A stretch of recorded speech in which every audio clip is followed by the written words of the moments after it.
Hey guys, this is Trish. And you guys know no matter where I go, I meet somebody that I just got to do an interview with. And this guy is great. His name's Scott. And I'm going to ask him some questions like I usually do. So, my first question that I'm going to ask Scott, do you think that the coronavirus is a pandemic? I think at first it probably would be considered a pandemic, and the reason why I think that is because clearly China went and targeted our major hubs, LA, Seattle, New York City, New Jersey, and it was a problem there. The hospitals were overrun, they were having issues making sure that even the hospital people had personal protective equipment. But what I will say at this point is no longer a pandemic. And there's a few reasons why for that. The first one is that our president enacted the emergency bill. I don't know what the hell it's called, but we basically had Ford making respirators for us, or what do you call those things? The machines. Ventilators. Yeah, the ventilators were made. But it turns out that really, if you put somebody in a ventilator, it's pretty much a death sentence for coronavirus. So you really don't want to do that. But we did step up, and now we're providing them to the rest of the world. The other reason why I don't really think it's a pandemic anymore, the coronavirus, is because in Hamilton County, where we're from, and you can look pretty much across the country, there are no hospitals that are overrun. In fact, most of your hospitals are laying off specialist doctors. They're trying to do virtual visits. It's totally ruined the healthcare industry as well. In Hamilton County last week, we had 25 hospitalizations. I did a little bit of Google searching. It seems like we have 10 to 12 hospitals in Hamilton County that would be able to service that. And you could add the emergency rooms, and it's way more than that. So maybe one person per hospital. That is not a pandemic. So I'd say at this point, it's not a pandemic. I don't really think that you can beat nature. Wearing masks is probably only prolonging the problem. We'd be better off to tell the people that are 65, 70 or older to stay home, take serious precautions, do the kind of things that we were all doing in March and April, and then let this thing run its course. But I'm not a doctor, so, it is what it is. Okay, so what is your opinion about the face coverings? Well, if you look at respiratory protection, let's just say you were working in a house that was built prior to 1978. You have basically, 3 or 4 levels of respiratory protection for lead dust. And lead dust is a prevalent, common, it's a really big problem in our communities. A lot of people don't think that, especially if you're disadvantaged, if you live in an older area, or you live in over the Rhine, or let's say, Can Springs in Baltimore, something like that. Most of those houses were built in the early 1900s. And we used lead-based paint, unfortunately, for 80 years. Even though we knew that it was toxic, it took until 1972 the government started to regulate the amount of lead in the paint, and in 1978 they finally banned it. But now we have 34 million or 35 million homes that have lead-based paint. So why am I bringing this up? How does it? Sorry, we got some fancy-ass motorcycle down there going crazy. So, but anyways, why am I bringing that up? Well, if you're working in a house built prior to 1978, your most basic level of respiratory protection is going to be an N100, an R100, or a P100 dust mask respirator. Those are only effective if you have a clean-shaven face. So if you have any stubble or anything like that, it's not effective. N95s are not approved. The M100 basically means that it's filtering out 100% of the particulates. You're not going to get any of that stuff in your lungs. But that's the most basic level of respiratory protection when it comes to lead-based paint dust.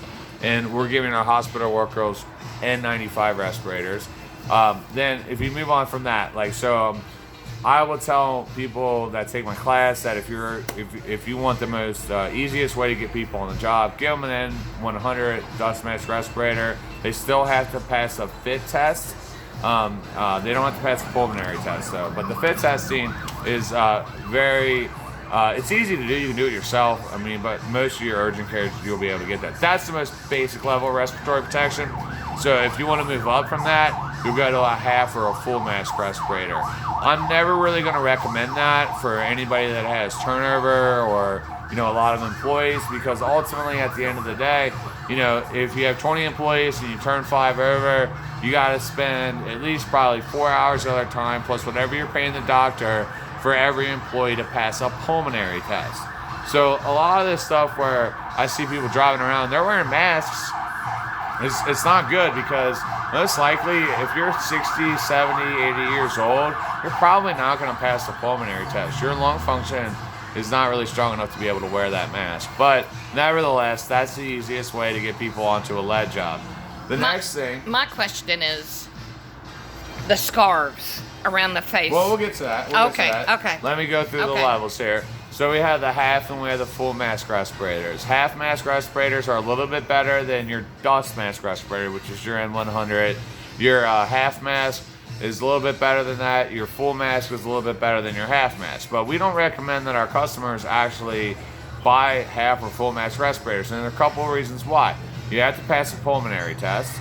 So most people can pass it, but some people can't. If you have asthma, any kind of lung condition, you're not going to be able to pass that. Furthermore, that operates on a seal. So you have to be cleanly shaven to be able to wear the mask. It really cracks me up when I see somebody with a beard having a mask on their face. Like, it's you know, as a safety person, it's difficult to, like, actually, you know, it's difficult with the whole mask thing. But anyway, the half of the full mask respirator, if you have, it's like you and your buddy or like you and your brothers and sisters that work there, whatever, you can do that. But you're spending a lot of money to get people in that mask. What I would really recommend if you're working around lead dust, and I'm going to take this back to the whole coronavirus thing, would be an air purified PAPR. You know, basically, it doesn't operate on a seal. It's like a hood. It rests on your collarbones and your shoulder blades. But you wear an air compressor here on your belt, and it supplies enough positive pressure so none of the contaminants can get in. Now, coronavirus is an airborne microorganism virus, so the particulates are going to be, if not smaller, about the same size as lead would be. So, you know, wearing face coverings, being that, you know, that might help for the short stay thing, like you're going to the grocery store or the convenience store, that might help, but if you're with anybody for more than an hour or two and you don't have a N100 dust mask respirator, it's probably not going to stop the coronavirus. Okay. And there's a lot of controversy about this 10 o'clock curfew.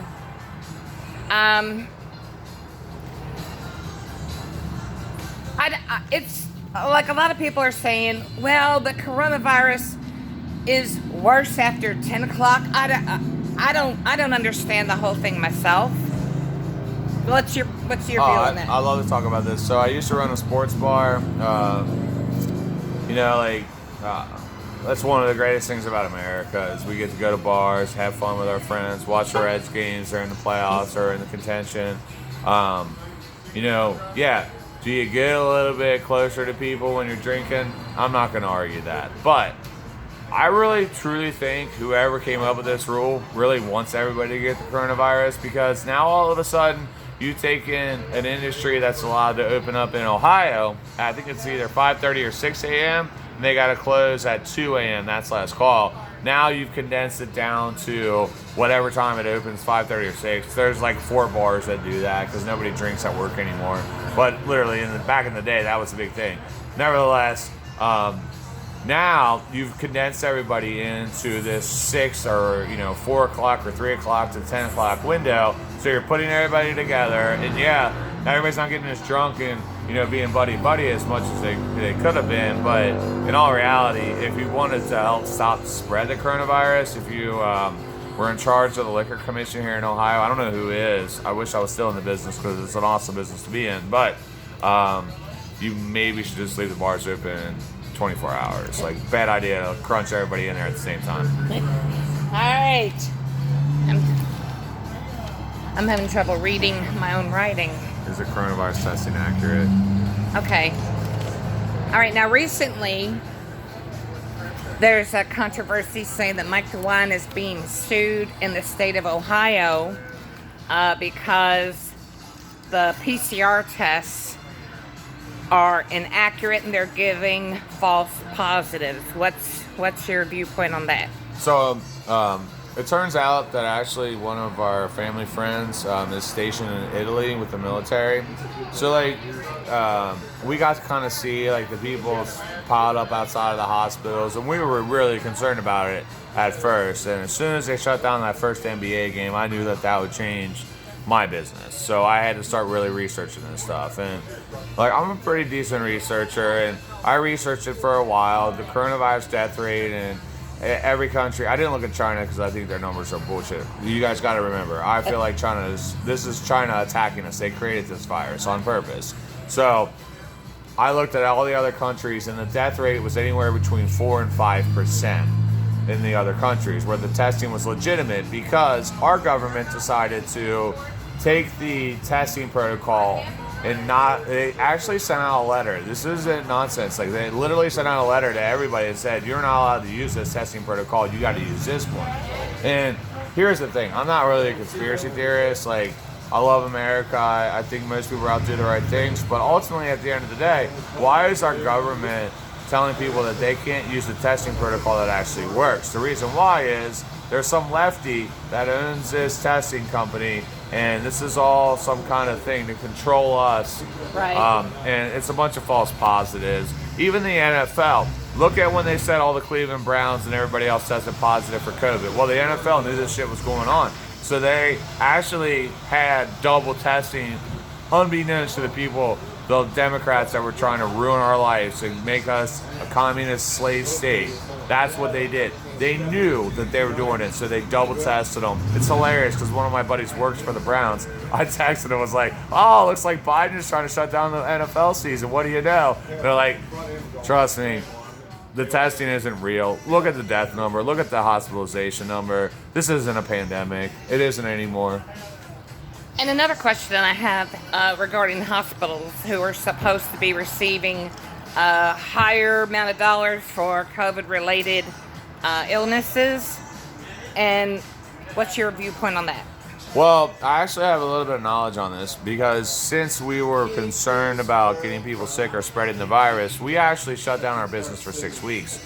And instead of like just not doing anything, we all like worked together from our houses and tried to like develop different things that we could sell while we were shut down. Now, I'll be honest, we got the payroll protection loan, which was awesome. It kept us in business. We didn't have to lay anybody off. We had to do some weird shit where like people had to take vacation days and they didn't have to, over the last few months. But for the most part, it's not been that big of a deal. But what I will tell you is that one of my employees, his wife is actually a scheduler for doctors, and they've been laying off employees since March. Wow. And this week again, they have such a low turnout. Like you can hear all the advertisements. Like, do the virtual doctor visit. I've been screaming for that forever because I travel all the time. No, we can't do that. Now all of a sudden they're all willing to do it. But today was not good for them. I talked to my buddy, he's my buddy, but he also works with me. He's like, yeah, things were going crazy with the doctor scheduling meeting today. And it was because they were laying off more doctors, and doctors don't expect to get laid off. So this isn't a pandemic. This is 30 to 1 trying to control us. Alrighty, and one last question. Here, read this for me, the last one. Is healthcare industry hiring or laying off? Or how much in government assistance does a hospital receive? So, Okay. This is the other interesting thing. The only reason why I know this because that same guy is that if a hospital labels you as COVID, and they don't even need a positive COVID test, they just need to say that they had the symptoms of COVID, they get an extra $30,000 for that patient. And all like that, the guy that like runs the hospital system that my buddy works for, he came on the conference call. I was on a Zoom, Zoho meeting. We don't use Zoom, Zoho meeting with the guy, and I heard the whole conversation. He comes on there and says, "Look, if anybody dies, they had COVID." That's the reality. So even the death rate's pretty hard to like believe, but even the death rate's less than like 2%. If you're over 65, it's like maybe 3. But like, trust me, if you're healthy, as long as you go out there and get some vitamin D, take the supplements, take your vitamins, you're not dying from this. Trust me, they know how to treat it. It's a clotting disease. It's not necessarily even a pneumonia-causing disease. You can cause that, but most people actually have weird symptoms, like their shoulder hurts or their arm hurts or whatever it is. I don't know. I appreciate you doing the interview. Like, thank you so much. Hopefully, everybody understands that, like, we gotta, like, take our country back and not let these people who are telling us they're trying to protect us ruin our lives. Like, we can make decisions. If we want to go out in public, we should be able to. You should only be quarantined if you're actually sick. Exactly. Thank you so much, Scott. Well, you heard it, folks, and we're keeping on this mask and COVID problem going on. Yay!